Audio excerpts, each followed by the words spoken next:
सब कुछ किया चमन के लिए।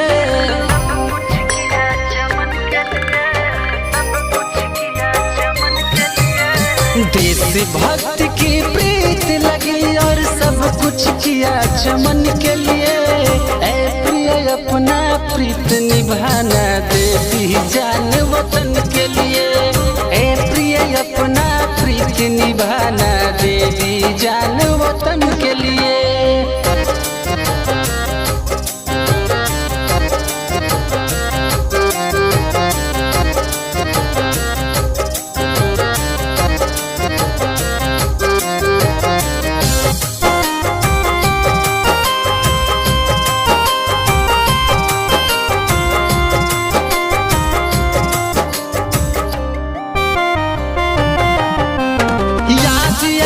जब अपने सनम को एक दीपक को जला देना है वतन मेरी सनम, अपने सनम को सुला देना है वतन मेरी सनम, तुम अपने सनम को सुला देना।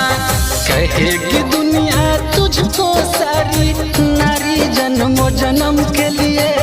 हे प्रिय अपना प्रीत निभाना दे दिया जान वतन के लिए। हे प्रिय अपना प्रीत निभाना दे दिया जान वतन के लिए।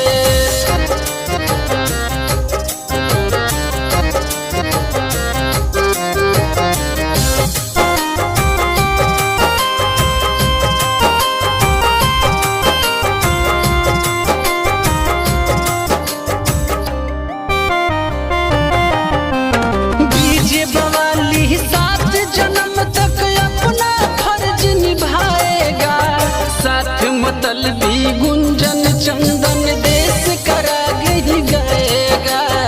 साथ मतलबी गुंजन चंदन देश करा ही गाएगा। आंसू कभी ना तुम ये गिराना मेरी कसम ये सनम के लिए।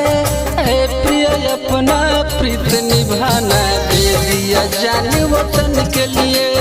है प्रिय अपना प्रीत निभाना दे दिया जान वतन के लिए।